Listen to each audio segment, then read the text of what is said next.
Welcome to Let's Thrive Postpartum.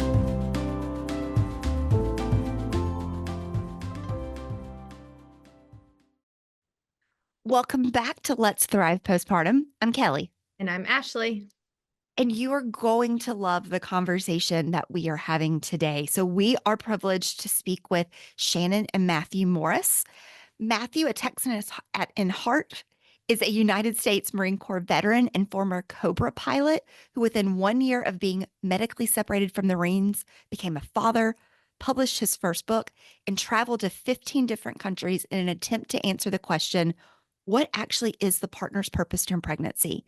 Matthew and his wife Shanon have been living out of backpacks over the past 2 years, leading speaking engagements and workshops on how to utilize adaptability, resourcefulness, and teamwork principles to build resilient relationships. And Shanon is also a Navy veteran, military spouse, new mom, and co-founder of 2 companies alongside her husband, Matthew. They are really a fascinating couple and such an inspiration. We're going to hear a lot about their book and some of the information that they share. We're also just going to hear about some of their travels, some of the fascinating things that they have learned along the way, going through different countries and talking with families and people about what pregnancy looks like in other countries. I think that's one of my favorite things that we hear from them. They also are just a really wonderful couple. They'll talk a little bit about what works when you're trying to communicate with a spouse and your partner, and the different roles that a partner can take, and some of the difficulties that you challenge if you're the non-birthing partner, some of the things that you encounter along the way, some of the stuff you have to overcome, setting boundaries and that kind of thing. I think this is a really, really, really wonderful, wonderful talk. Can't wait for you guys to learn more. And so with that, dads, this one is for you. Welcome, Matthew and Shanon. We are so excited to have you guys as our guests today and cannot wait for you to share your story. So coming to that, tell us a little bit about your background, your story, how you guys met, your postpartum journey. What's kind of led you to this now? We'd love our listeners to get to know you both. Absolutely. First of all, thank you guys so much for having us on. We're really excited for this opportunity to share some of the things we've been working on. But as for our story, well, I'm going to start on the day we got married because that's when our lives took a huge turn. So Matthew and I got married at the end of 2022, and the following day, all of our flights got canceled. We were in Texas and supposed to go back to San Diego, where Matthew was still an active duty Marine. So we had a little bit of a timeline to actually have to get back to work. That led to basically an avalanche of events, is the best way to describe it. So sometime within the next couple of months, I got laid off from my job at Google. We found out I was pregnant. 2 weeks later, we get a phone call that Matthew is no longer in the Marine Corps. And all of this was happening around the same time where he was in recovery from a motorcycle accident. So our lives went from dual income, no kids, just having the time of our lives, living it up. And all of a sudden, we are about to be parents, and neither of us have jobs.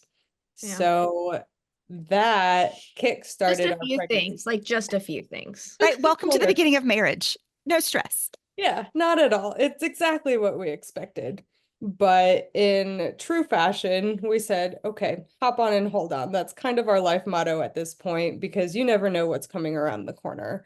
Yeah. So we called one of my really good friends who has had 3 different kids and 3 very, very different pregnancy experiences. And she was actually the first person we told that I was pregnant, because this was our first. We had no idea what to expect. And she's kind of like your pregnancy guru expert. And that phone call also completely changed our lives. We thought going into this that, hey, you get pregnant, you go to the hospital, the baby comes. Wonderful. The phone call with Gabby just shook our worlds. She told us that there are many different ways to have a baby in many different circumstances, including not having to go to the hospital at all. So both of us having gone through the military medical system, we were pretty burned from our experiences in the hospital system. And when we learned that there was something called a home birth, we said, hey, what is this? We have to learn what it is because that sounds wonderful, but we're also not birth professionals. We're not medical professionals, so we need to learn all of the different things. Well, getting pregnant and having kids was never on my life plan until Matthew came along. And both of us ended up jumping in headfirst into researching what home birth was all about, what pregnancy was all about, because we had a lot of time on our hands and we had kind of a big major life change coming up that we didn't want to screw up.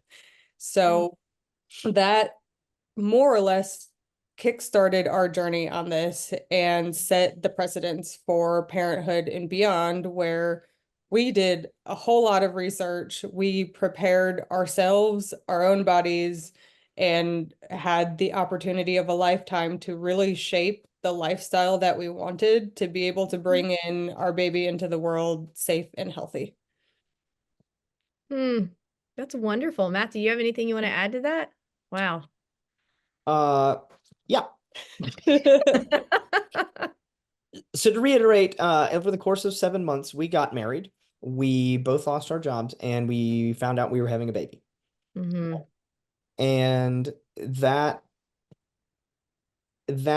if nothing else, was the catalyst for the creativity of trying to figure out the type of birth that we wanted to have. And I knew that despite all of modern technology, there was nothing that I could do to carry this baby for Shanon. Right? Try as you might. Try as you might. But what I began realizing through some mentorship, through my own personal study, building my library, which used to consist of tactical aviation manuals, weapons and firearms digest books, and strategic real estate investment, all shifted to what to expect when you're expecting, the doula dad, the birth partner, misconceptions, the Mayo Clinic's guide for pregnancy. All of those things became my new study. Because when I started asking the questions, I wasn't getting the answers that I needed. And in true Marine Corps fashion, if you don't have the answer that you need, you create the answer. Yeah.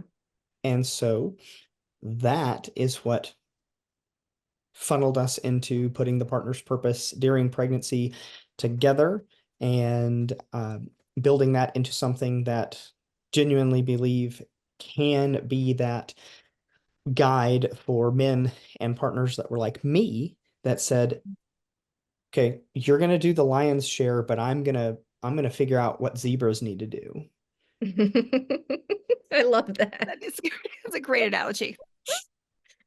Well, it is so great. I mean, I've talked with so many couples, and there's so many dads out there who they want to be as involved as possible and do all the things, but are also coming from a place of like, I have no idea what I'm supposed to be doing or how, and sometimes your partner is like, oh, I don't even know what to tell you because I don't know yet what I need and what needs to happen.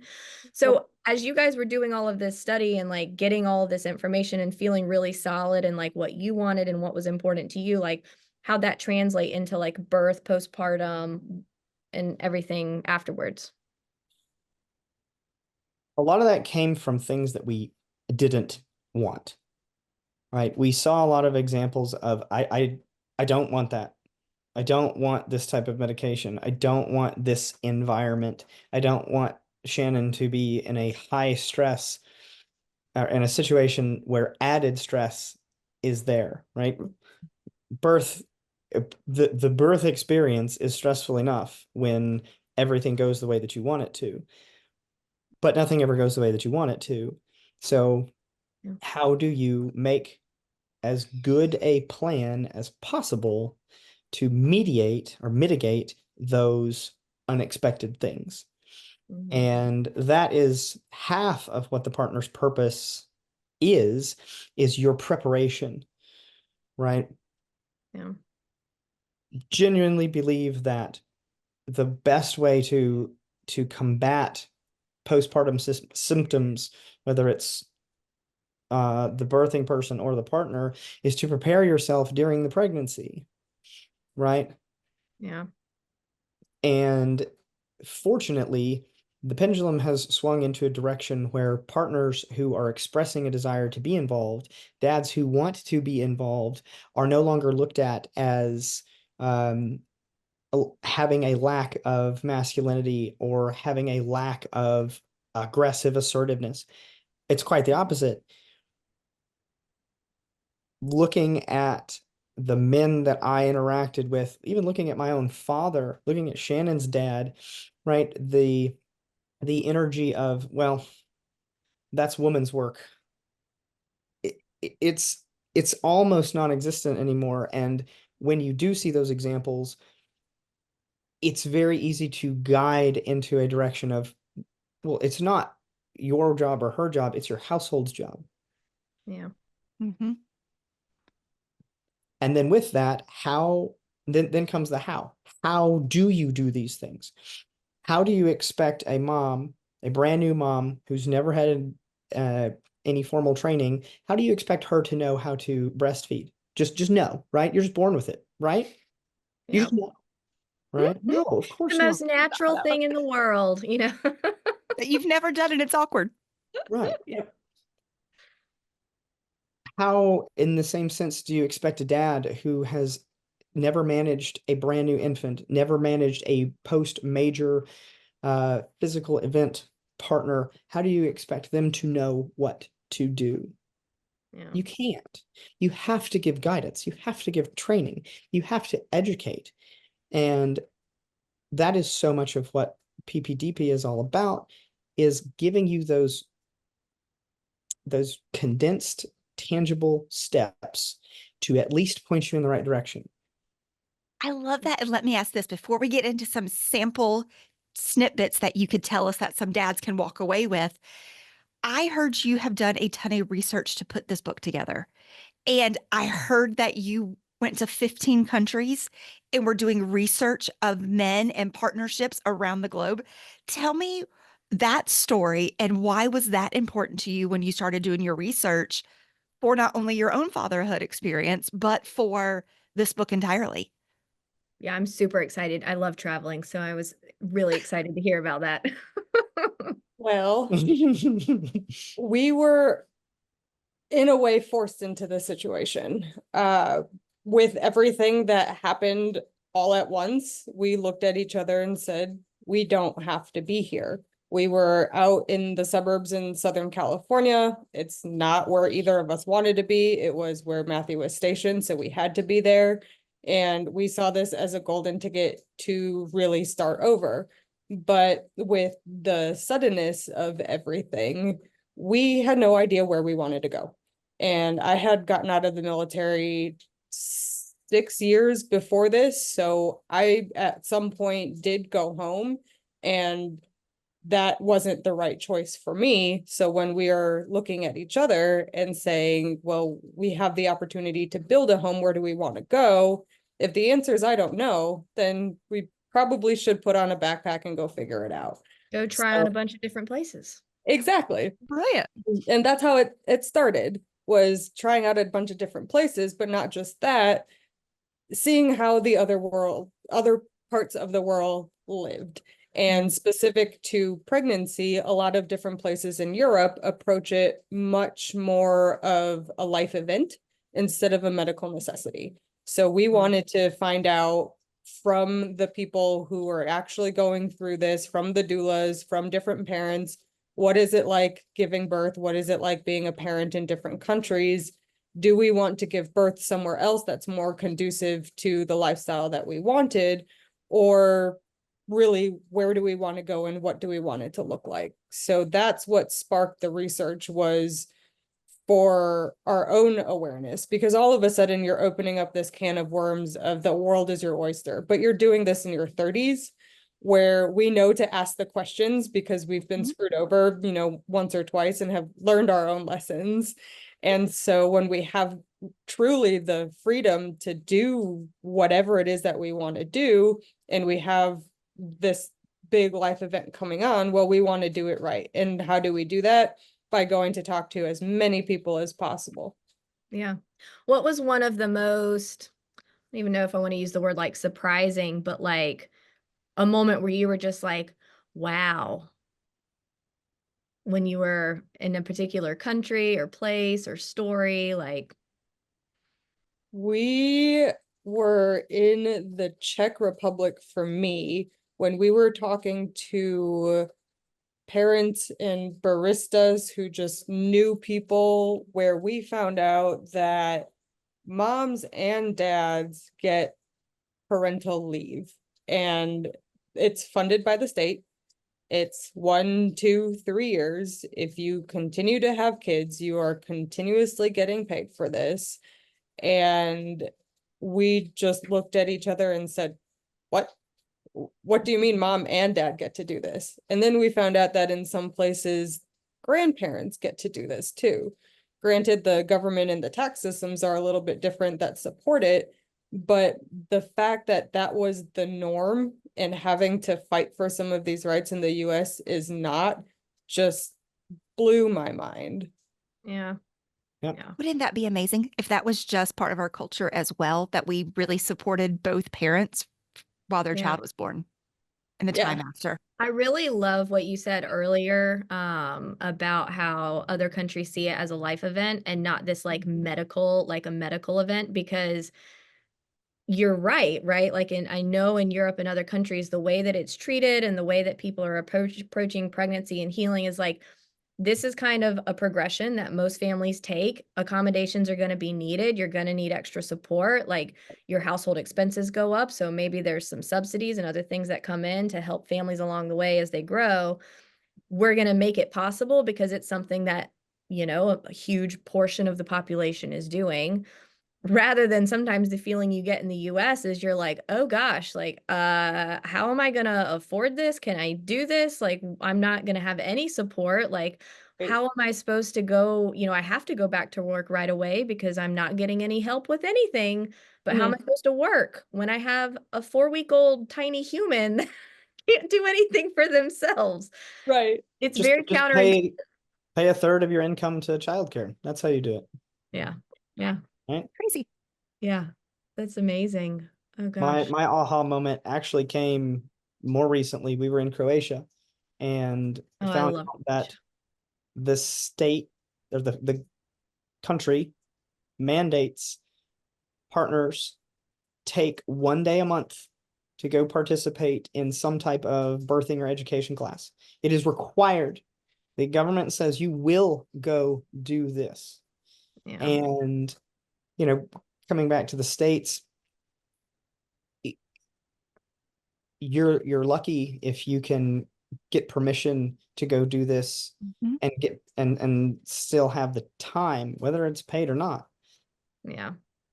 And so Yeah. that was mine. Yeah, no, I mean, here you would have to take, right, it'd be a sick day, or you'd have to Sure. take a day off if that was something you wanted to go do.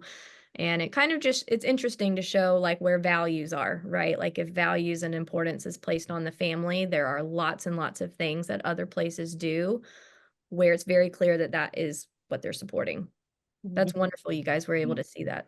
I can't wait to read So, it. me too. So, going through all of this and some of the stuff that you've written about how to kind of really find your purpose as a partner during pregnancy, what kind of snippets or information can you give to our listeners of a little things that they might learn by reading the book?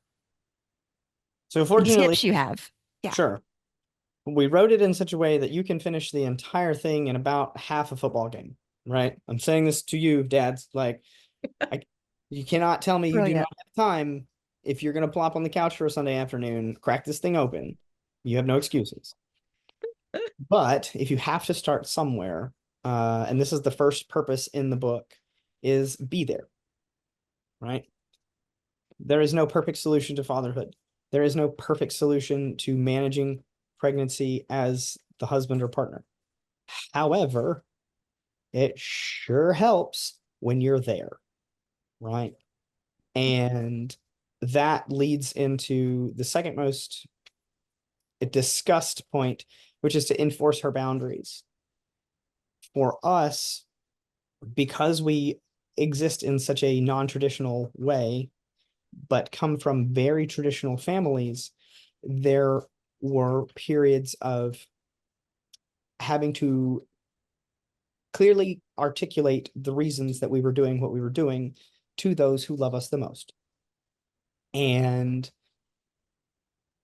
when you find yourself in the position of it's your turn to be the new or expecting parent, it's okay if you don't do it the way that it was done for you, right? That sounds like you were setting boundaries like with maybe other family members who were like, why are you taking on this like more involved role kind of thing, or having judgments about that? Even who's in the room for the actual birth. Yeah. So what we see a lot online and in our own experiences, different people in the family want to be involved, and depending on the culture you come from, it's almost expected. But logically, if what is going to be most conducive to a healthy birth is mom being healthy in a safe and stress-free environment, sometimes that means key family members who expect to be in the room don't get to be in the room.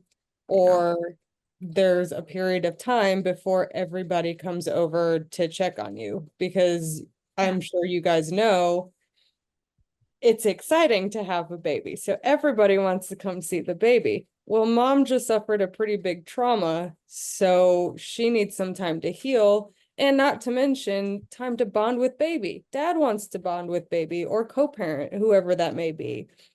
Sometimes that means, hey, family members, mom, dad, grandma, grandpa, maybe wait a few days before coming over.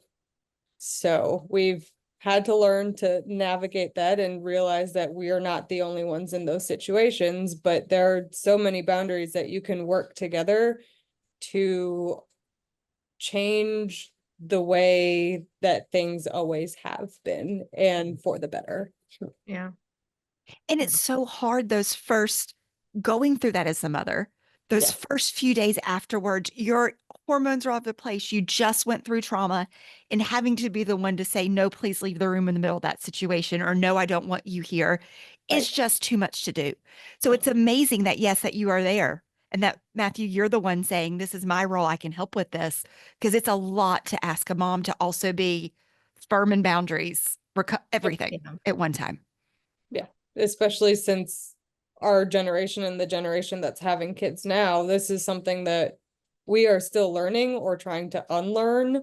Of it's okay to be a little bit more assertive in who we are and what we stand for. So if you have a partner in the situation who is not having all of the hormone surges or trying to figure out breastfeeding and all of the things, that's a very easy way to step in and just be the bad guy and be okay with it.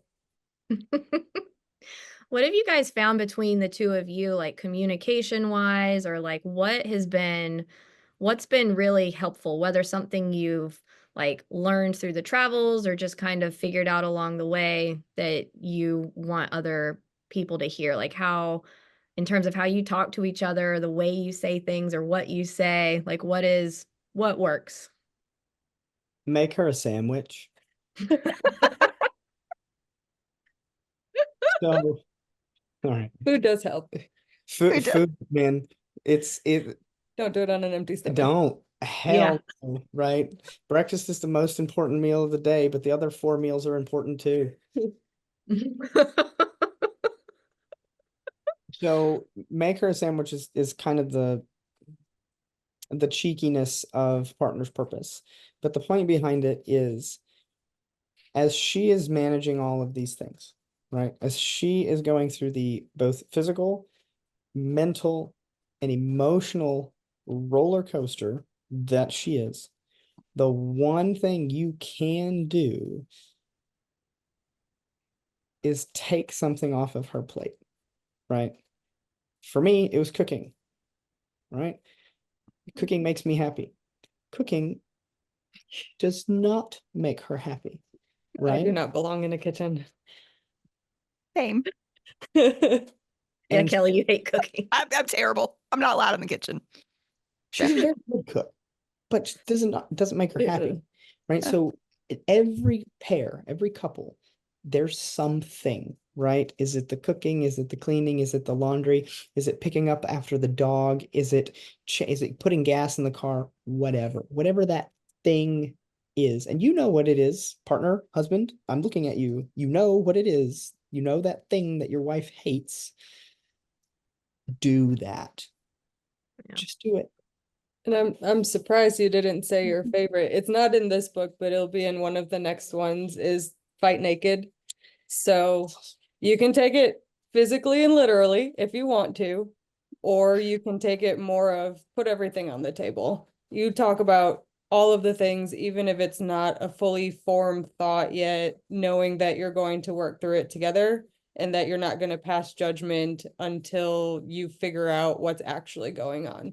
Because sometimes the swirl in our brains, they just have to get out. And once it's out, then you can piece things together and say, this is the root cause of what is actually making us emotional. Okay, these are different solutions where you can, compromise is not the right word, reframe what it is that's going on to come up with a solution that you're both going to be happy with. But if you don't put everything on the table and you decide to just bottle it up, well, that's when it's going to come out in front of the kids. And that's probably not what anybody wants.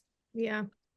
I love that because I feel like for at least those first little couple months afterwards, I had problems articulating and getting it out. Those thoughts were swirling. So getting everything out, then my husband could say, oh, your problem was over here, not all this other stuff. But I couldn't put two and two together with sleep deprivation and everything else going on. So it was good for him to hear the word throw up, right? So he could say, oh, I see it. It's over here. Let me fix it for you. Yeah. That's a great. Plus, it could help to literally fight naked as well. It could. That's how baby was made in the first place. So.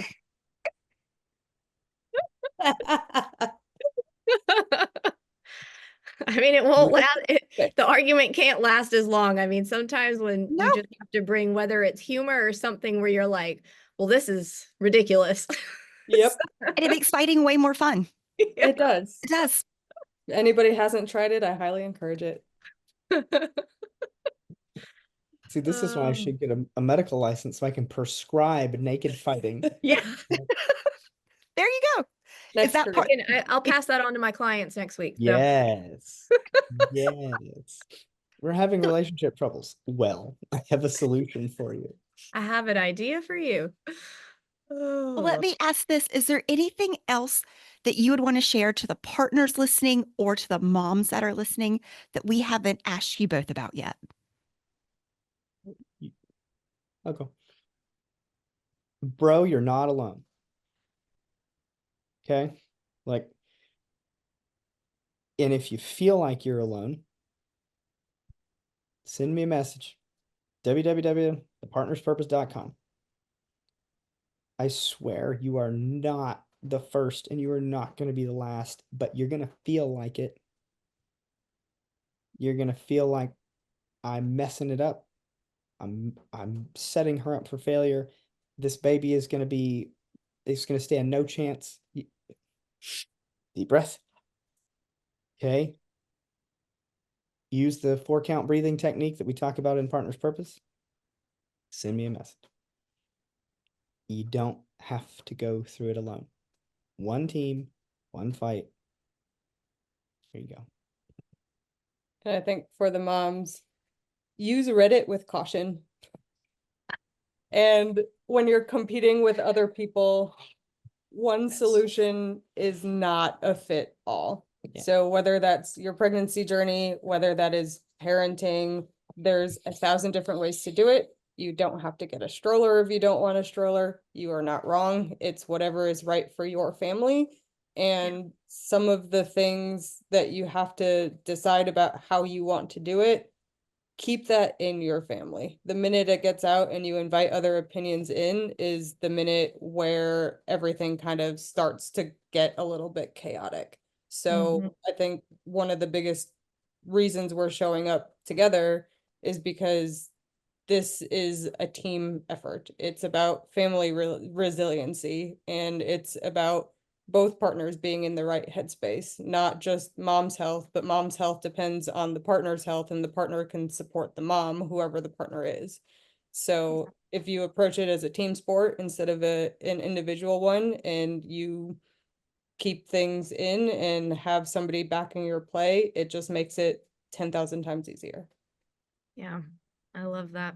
Well, and it's a team sport, but don't make it seem like you're doing it in front of a crowd of 50,000, because the 50,000 on Reddit and everywhere else, they don't need to have a say.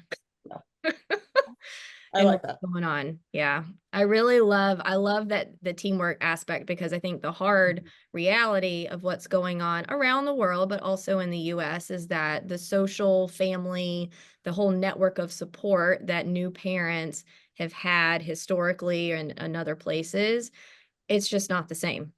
And so there are a lot of people where, it is just them and their partner, or it's just them. And so having resources like you guys that's giving them, thoughtful, mindful information about just different ways to think about things and how to go with what feels important, and, trusting yourself is really, really important. I think now more than ever, because there are a lot of people that don't have the network and the support system that has been there before, where there's lots of people that are there to help and support and give information that you trust. And now we look outside to so many places. And it's nice to, like you said, bring it closer to home. And I love how thoughtful the two of you are about how intentional you want to be and what you want to do as a couple, and the thought you've put behind birth and raising a child. It's really kind of inspiring to see a couple who are in it as such a team. A lot of times we don't see that talking to some of our new families. And so I just want to say, I love what you guys are doing collectively, but also through the book. So tell our listeners, if they want more information. I know, Matthew, you've shared the website already, but how do they find your book? How can they follow you and get in touch with you as they want to learn more? First, local support. If you are in the Naperville, Illinois area, go to Anderson's bookstore, buy it off the shelf, support your local bookstore. Online, you can connect with us again at thepartnerspurpose.com. And if you're looking for a bulk purchase of the book, you can go to Amazon. If you need more than 1,000 copies, I think just Amazon is the best. Yeah, stick with Amazon. Wonderful. Well, thank you both for being here. Thank you for giving our dads and partners such great tips. We just haven't made it that direction. We're so happy that you both have come on, shared your story, given some great ideas, and we encourage you all to check out their book. And thank you both, Matthew and Shanon. Thanks, you. Thank you. Well, I just really appreciated everything that they shared. We've talked so much to our mom listeners this entire season of our podcast. This is one of those first ones we've really got to bring in the dad's version and tips and actionable tips. So if you are pregnant, postpartum, and maybe you're the mom listening, this could be a great episode to share with your partner. A great book if your partner's looking for more actionable tips that might be written in a way they can consume during a football game, right? Just love that it's something very easy to read. Also, if you're listening to this before the end of 2024, in the show notes, we'll have a coupon for 50% off from their book if you'd like to test it out. I'm sure it'd make a great holiday gift as well. Yeah, I think it's really great. And we have so many dads right now that they want to be involved. They want to do all the things. They just can't quite figure out how. And the communication piece is always such a challenge for all couples. And Matthew and Shanon really just have done something really wonderful and beautiful. We're happy to share it with you guys. We'll see you next week. Bye. Thanks. If you enjoyed this episode and found it helpful, please be sure to hit subscribe, leave us your feedback, and give us a 5-star review. For even more support, visit us at wethrivepostpartum.com/podcast to sign up for our newsletter and learn more about our community. Remember, you are not alone. With support, you can feel better. Together, let's thrive postpartum